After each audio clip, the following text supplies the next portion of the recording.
Okay, I'd like to go ahead and welcome everybody here to our Curious Minds uh, series, and would like to say thank you for coming. And today we have on hand Chelsea Follett from the Cato Institute, and more on her in a moment. But she's here to discuss her book, Centers of Progress: 40 Cities That Changed the World. And the city she's going to talk about today, of course, is the city of Houston. So, as George Bernard Shaw once said, progress is impossible without change. And if you can't change your minds, you can't change anything. And I think that this will be a mind changing talk today from Chelsea. And this is a series based on the idea of curiosity, inviting authors to campus to hopefully spark your interest in particular subjects, maybe even ones that you're not all that interested in. You hear the author and you find out that you really are. And here, and this will come up later, this is of particular interest to me because we're going to talk a little bit about space today. And there you see a photo of my father in law, Tom Hanchett, celebrating Neil Armstrong, Buzz Aldrin, and Mike Collins landing in the ocean in Apollo after Apollo 11 returned safely to Earth. More on that from Chelsea, though, later in the talk. We've had a lot of speakers this semester, and this is our, I think, eighth one. And in the future, we have from Trinity University, Michael Fisher talking about how books can save democracy, a thin but powerful book. And then in 2 weeks, or a little bit more than 2 weeks, on the 100th, and we have the 100th anniversary of Virginia Woolf's novel, Mrs. Dalloway, and Ashley Brinkman will be taking care of that. Okay. Want to make sure and admit everybody. Excuse me just a second. All right. And come on now. Don't do this to me. So, but today we have Chelsea Follett from the Cato Institute to talk with us about her book, Houston, a Center of Progress, and a chapter in her book, excuse me. And our agenda today is very simple. I'm going to finish this introduction shortly, and then she's going to speak for 35 to 45 minutes. And you can think about questions you want to ask her, and feel free to put those in the chat box at the bottom of the screen. And then we will have Q&A afterwards and our book giveaway. And the questions that you might think about as we are looking at today's topic: what caused Houston to emerge as a major city? What stands out to you as the reason why it did? Okay. Houston described in her book as originally as a struggling trading post. What did you learn from this talk about who started Houston and why they did so, and why life was so difficult in the early years?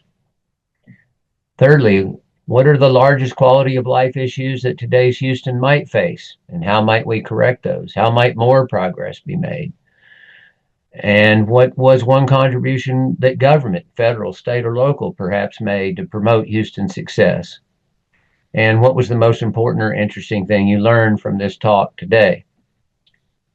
So, Chelsea Follett is a successful policy analyst. Her writing has been published in the Wall Street Journal, USA Today, U.S. News and World Report, Newsweek, Forbes, The Hill, Business Insider, National Review, the Washington Examiner, and the Policy Journal.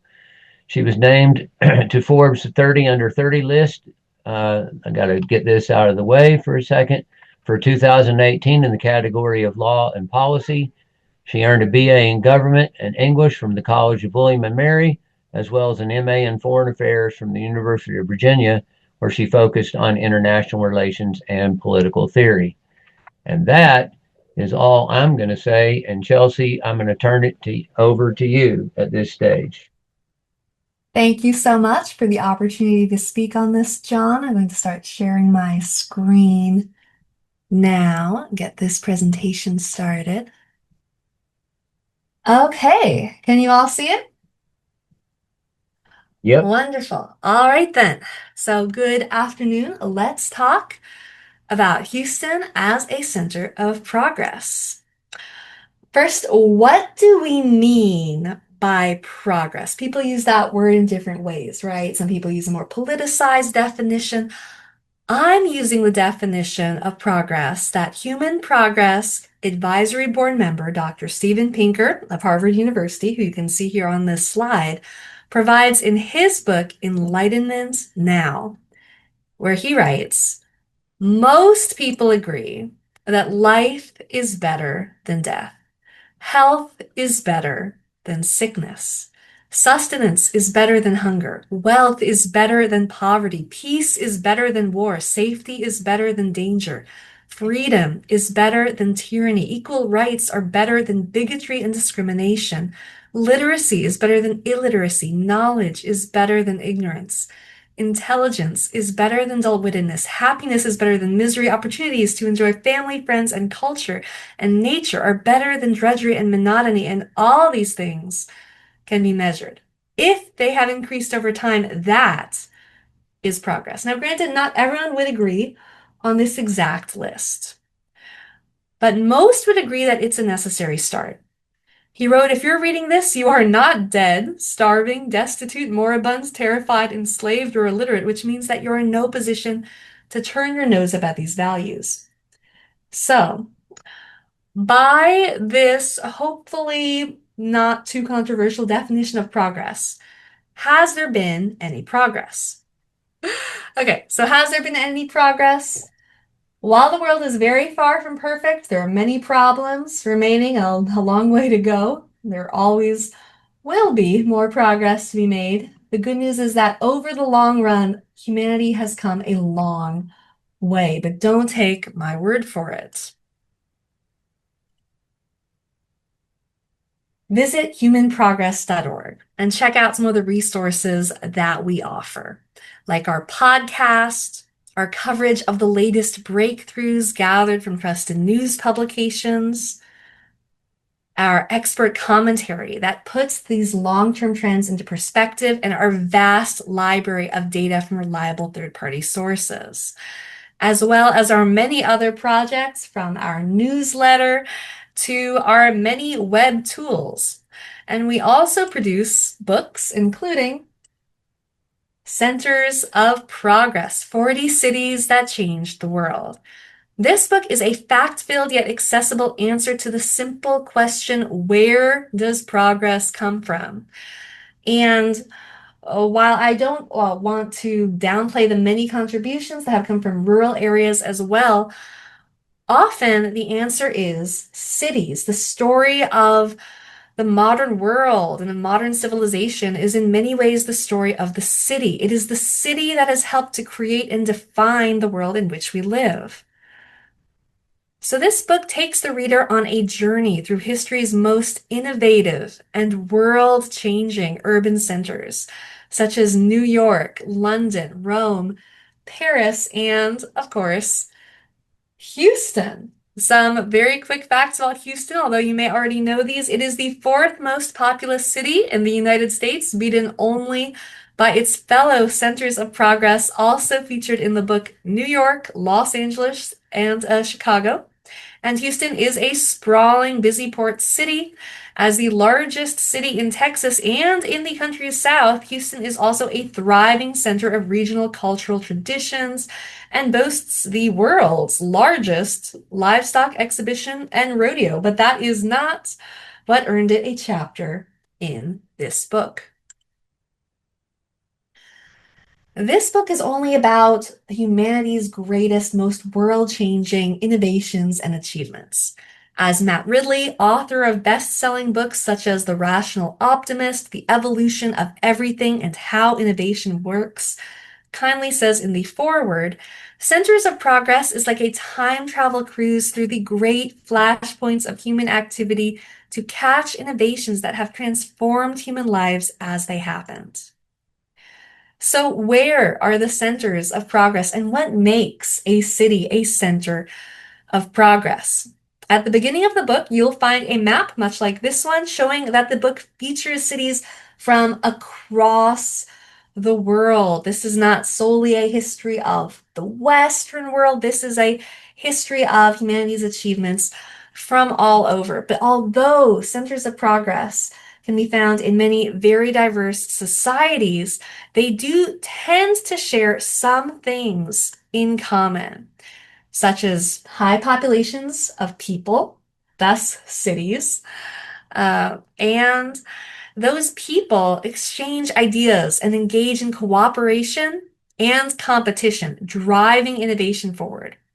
And centers of progress also tend to enjoy relative freedom and openness, at least for the era. Because, like most history books, this one is chronological, featuring each city at a particular moment in time, moving all the way from the dawn of permanent settlement in the agricultural revolution to the modern day in the digital revolution.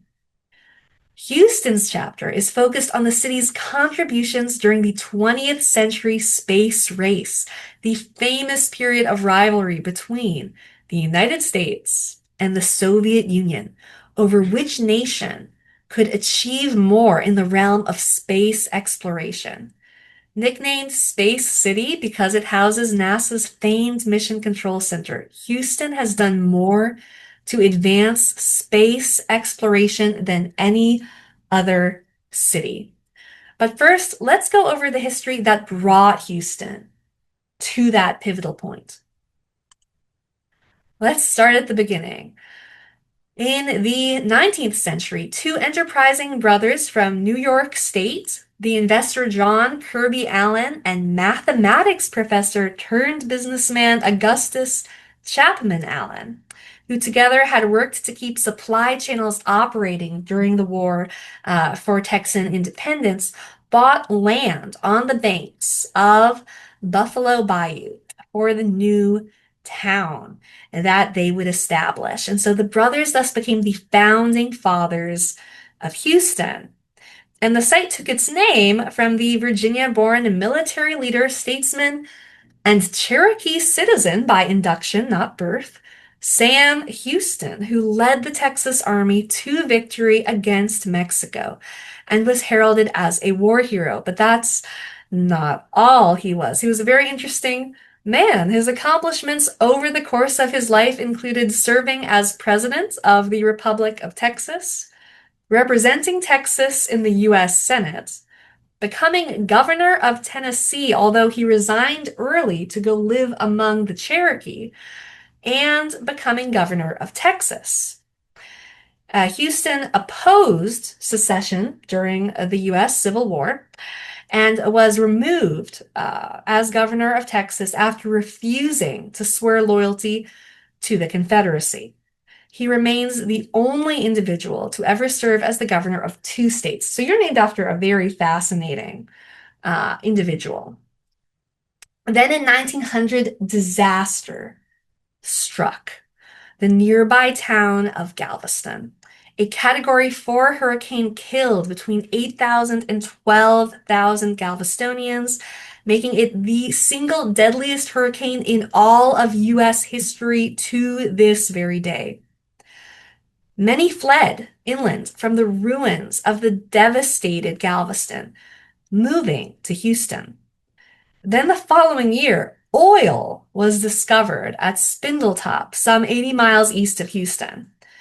More oil was discovered in Humble, about 20 miles northeast of Houston, in 1905, and in Goose Creek, about 25 miles east of Houston, in 1906. Houston's location made it a natural choice to develop oil field equipment. Here you can see images both of the devastated Galveston and of that oil equipment. Between the influx of new residents after the hurricane and the city's proximity to several oil site discoveries, Houston's economy and population grew rapidly. In 1912, Rice University was founded. Here you can see an image of its construction. And in 1925, the 25-foot deep Houston Ship Channel was completed, and Houston's port welcomed its first deep water vessel, making the city a gateway of global trade. Here you can also see an image of Houston's port. Houston became Texas's most populous city by the 1930 census, with over 290,000 residents. The city's efficient maritime shipping made Houston rich as the Texas oil industry grew in the 1920s and 30s, with more and more oil refineries popping up along the Houston Ship Channel. By the late 1940s, Houston's port was the second busiest in the country when ranked by tonnage of goods transported. And by the mid 1950s, Houston's population had swelled to 1 million residents. But the 1960s are when Houston's greatest contributions to humanity began, as the city became the site where flight controllers on Earth would direct astronauts to the final frontier. In 1961, after a lengthy search, NASA selected Houston as the location for a new manned spaceflight laboratory.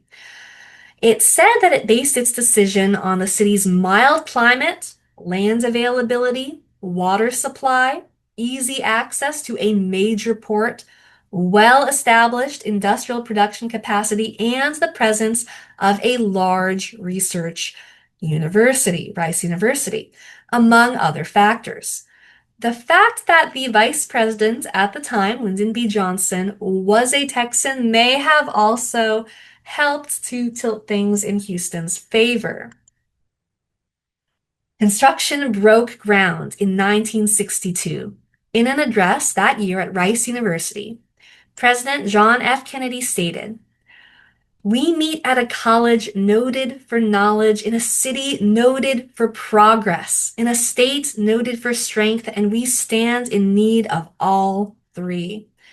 This city of Houston, this state of Texas, this country of the United States was not built by those who waited and rested and wished to look behind them. This country was conquered by those who moved forward, and so will space. What was once the furthest outpost on the old frontier of the West will be the furthest outpost on the new frontier of science and space. Houston, your city of Houston, with its manned spacecraft center, will become the heart of a large scientific and engineering community." And so it did. The Manned Spacecraft Center facility formally opened in 1963 and was renamed the Lyndon B. Johnson Space Center in 1973 after Johnson's death. The center's famed Mission Control Center has guided every American human space mission since Gemini 4 in 1965 and manages the U.S. portions of the International Space Station today. When speaking remotely with the Capcom, the member of the operations team on the ground in charge of communications, in the Mission Control Center, astronauts refer to it by its radio call signs, Mission Control, or simply Houston. In 1967, Houston officially adopted the Space City moniker. Flight controllers in Houston guided groundbreaking missions, including Gemini 8 in 1966, which saw the first successful spacecraft docking, and Apollo 8 in 1968, the first crewed mission to reach the moon and orbit it before returning to Earth. The latter's astronauts became the first people to view the entirety of the Earth from afar, a sight captured in the remarkable Earthrise photograph pictured here. The crew also issued a captivating Christmas Eve broadcast, reading from the book of Genesis, and more people tuned in to listen to the astronauts' voices than had ever simultaneously heard any voice in all of history. But Houston's crowning achievement during the space age was undoubtedly the Apollo 11 mission in 1969, when human feet first stepped on the moon. Astronaut Neil Armstrong's words upon touching down on the lunar surface are, of course, now famous. That's one small step for man, one giant leap for mankind. But they were directly followed by a line directed at Houston's eponymous Mission Control. Houston, Tranquility Base here, the Eagle has landed. Over 600 million people, a fifth of the global population at the time, watched the landing live on TV, including north of 85% of US households. People alive at the time often vividly recall where they were during that giant leap for mankind. The eyes of the world were on the astronauts, planting an American flag on the moon, but in a windowless room, stationed in rows behind console screens, relaying critical data, wearing white-collared shirts with skinny ties and pocket protectors, the flight controllers in Houston were the quiet heroes of the space age. Their pale gray IBM consoles provided some 1,500 items of ever-changing information for analysis. Because the presence of flight controllers was required around the clock during multi-day missions, each role was fulfilled in 4 overlapping 8-hour shifts by multiple people. At the time of the first moon landing, the average age of the flight controllers in Houston was only 32. Many did not have advanced degrees. Most had those studied engineering, math, or physics. The main flight director was Cliff Charlesworth, who held only a bachelor's degree in physics, and it was in his late 30s. And here is this photo again of your own John Barr's father-in-law present for this momentous moment. In 1970, Houston's management skills were put to the test like never before when Apollo 13, the third attempted moon landing mission, suffered an oxygen tank explosion. Soon after, astronaut Jim Lovell spoke the now famous line, "Houston, we've had a problem here." Better known in the shortened form, "Houston, we have a problem," from the 1995 film Apollo 13 that dramatized the incident. All in all, NASA completed 6 successful missions landing humans on the moon, with the last being Apollo 17 in 1972. 12 human beings have walked on the moon, and all have been American astronauts whose missions were guided by Houston.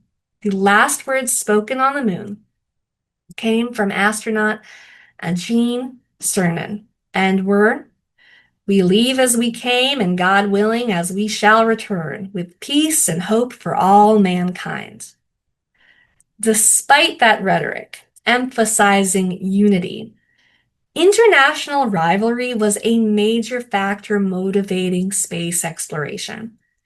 After the Cold War's end, the space industry was no longer subject to the intense competition that drove progress during the space race, and crewed space exploration stagnated. But a new era of private space endeavors, led by companies such as SpaceX, Blue Origin, and Virgin Galactic, may once again allow humanity to reach for the stars as profits this time drive competition forward in a new space race. Nearly 400 miles southwest of Houston, near the southernmost tip of Texas, SpaceX has constructed its own spaceport, Starbase. And today, Houston also houses an urban commercial airport, or spaceport, that is expanding as Space City seeks to position itself as a hub not just for NASA activity, but for private spaceflight as well. No longer oil dependent, Houston has experienced the rise of the knowledge economy, far beyond just the space industry as well. This mirrors the broader US transition from an industrial to a knowledge-based economy, leading Your sociologist, Stephen Kleinberg, to call Houston a prophetic city, as John pointed out to me. It is also now one of the most ethnically and culturally diverse metropolitan areas in the nation, with no single racial or ethnic majority. More than 20% of today's Houstonians, or Houstonites, I'm not sure which you prefer, were born abroad, with particularly large populations hailing from India, Vietnam, China. The city, as you know, has a flourishing Chinatown, as well as Africa and Latin America. Because the exchange of ideas is so important to progress, Houston's large and diverse population is an asset that could help drive the city's next great achievements. But that is not all that the city has going for it.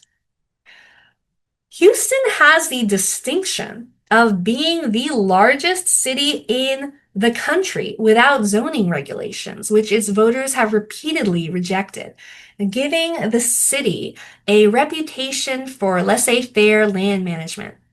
Houston's lack of zoning has led to many businesses and houses coexisting as neighbors, creating some unusual juxtapositions. You can find the photographs online, or since you're actually in Houston, just walk around you and observe them.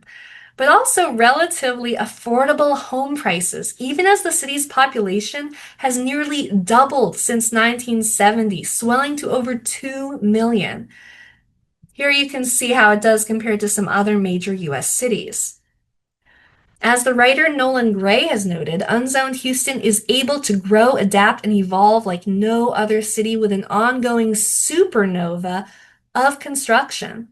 This makes its home prices lower than most other major US cities. Here you can see how it does compared to the others in the 20 most populous US metro areas. And you can see it is the second cheapest on that list.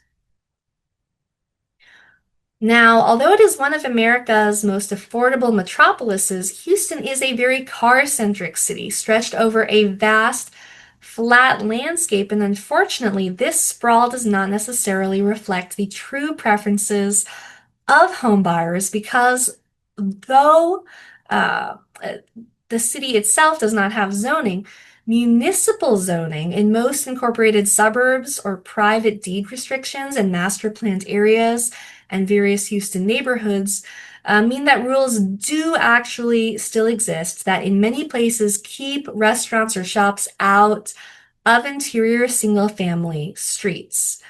You can find sprawl in many places around the world with limited zoning restrictions, but the kind of sprawl that Houston has, the unwalkable sprawl, seems to be due to these restrictions. Still, while some unfortunate restrictions remain, the relative freedom afforded by the overall flexibility of the land use rules in the city has resulted in this incredibly impressive affordability, allowing Houston to outbuild other Texan cities like Dallas. And if Houston is to enter a new golden age, this dynamism will surely help. And in fact, Houston is freer than some other cities in other ways as well. It once even ranked #1 out of the largest US metro areas in a ranking of overall economic freedom, meaning it was creating an environment that was friendly to entrepreneurs and startups, ultimately allowing new businesses to thrive and resulting in higher incomes for residents. Now, that bodes well for Houston's future potential as well, to become the site of world-changing innovation. But in the latest study by the same scholar, released in 2023 and based on data from 2017, there's usually a lag in data availability, unfortunately, Houston had fallen to 6th place, both because its score went down slightly and some other cities had their scores rise. It's still among the freest large metropolitan areas, which boosts its income and employment, as well as its population growth. But the change in rank just goes to show that conditions can and do change and is something to keep an eye on. These studies, if you want to keep up with them on Metropolitan Era Economic Freedom are produced through the Bridwell Institute for Economic Freedom by a scholar named Dean Stansel. Your eyes do not deceive you. This slide does not, in fact, show Houston. This slide shows Hong Kong, and for a reason. Hong Kong is another center of progress featured in the book. And while the book is filled with uplifting accounts of some of history's most groundbreaking and innovative cities, there is also a much darker theme throughout the book. And that is that centers of progress tend to have rather brief heydays. Their moment in the sun does not last long because the conditions for progress are fragile. During its whirlwind economic transformation in the 1960s, Hong Kong rose from one of the poorest countries in the world, with a state of living similar to some areas of sub-Saharan Africa today, to one of the wealthiest. It accomplished this through policies of what was called non-interventionism, basically just allowing Hong Kongers to freely compete and collaborate to enrich themselves and their society. But the city's proud tradition of limited government, the rule of law, and freedom has been abruptly extinguished by a harsh and unrelenting crackdown from the Chinese Communist Party, the government of China. Although cities can lose their crown, they can also rise up unexpectedly. Recall that Houston grew from a war-ravaged, struggling trading post into a global oil shipping nexus and then the capital of the space age. From liftoff onward, the American astronauts who shattered records and tested the limits of the possible relied on Houston to ensure mission success and bring them safely home. Many people still consider the moon landing to be among the greatest achievements of humanity. It was certainly the greatest feat of exploration in history. For guiding mankind to the final frontier, Houston will forever be a center of progress, whatever the future may hold for Space City. If you want to learn about other inspiring examples of human achievement throughout history and the cities that drove them, please consider checking out my book, Centers of Progress, seen here at Barnes and Noble. My understanding is that listening to this talk today, you may have a chance to win a copy. It's also available as an ebook and an audiobook for those who prefer those formats, and it has a magnificent companion volume that I think can be particularly inspiring to young people. Heroes of Progress, 65 people who changed the world. And these books look beautiful as a set on your shelves. And given how diverse Houston has become, it may also be of interest to some of you that Centers of Progress was republished this year in Korean. Oh, in a beautiful, newly designed edition with many more illustrations than the original version. If you enjoyed this presentation, you can also follow my work on Substack and X, formerly known as Twitter. I run the Past Imperfect Substack, and my Twitter is Chelivia with 2 L's. And you can follow Human Progress and my entire team's work on social media as well. We're on Facebook, X, Instagram, YouTube. We have an RSS feed. And you can also sign up for our newsletter, The Doomslayer, which I urge you to do.